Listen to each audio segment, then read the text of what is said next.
राज देह पलट पक्षी बनू, करूं मुनि को साज, करूं मुनि को साज। ऋषि कुंभक तन कीनो, धर सतगुर को रूप भेद भक्ति को दीनो। रग रग रो रो राम धुन, हुई शब्द की आवाज।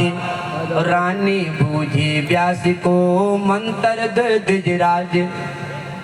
रानी निवेदन करती है, पंडित जी महाराज मेरे को एक ऐसा मंत्र बताओ कि मैं शरीर पलट करके पक्षी बन जाऊं। तो ऋषियों के पास अनेक प्रकार के मंत्र होते हैं। ये प्रसंग लगभग 400 साल पहले का है, ठीक है।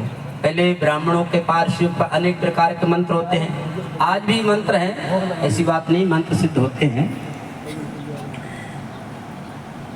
तो पंडित जी महाराज ने वो रानी को मंत्र दे दिया। उस रानी ने मंत्र को उच्चारण किया, सिद्ध किया, वो रानी पक्षी बन गई। अब पक्षी बन करके आकाश मार्ग के द्वारा उड़ती हुई जंगल में गई, जहाँ उसका राजा पति जंगल में गया था।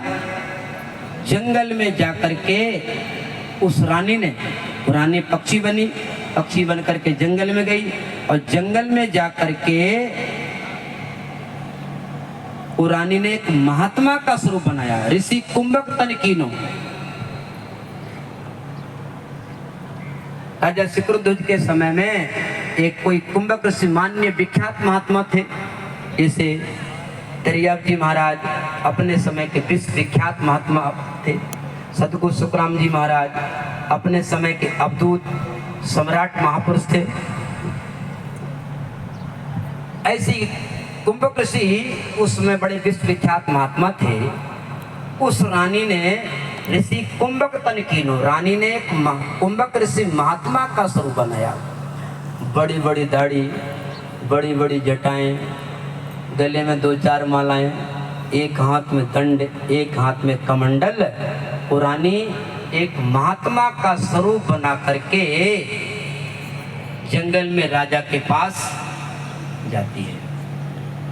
राजा ने महात्मा के स्वरूप को देखा और विचार करने लगा कि बहुत दिनों के बाद इस जंगल में महात्मा पहली बार देखने को मिल रहे हैं, चलिए इनको प्रणाम करते हैं।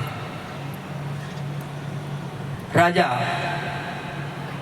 महात्मा जी के पास गया और हाथ जोड़ करके वंदन किया, महात्मन प्रणाम स्वीकार हो। महात्मा बोले, भाई तू कौन है, कहां से आया, क्यों आया यहाँ?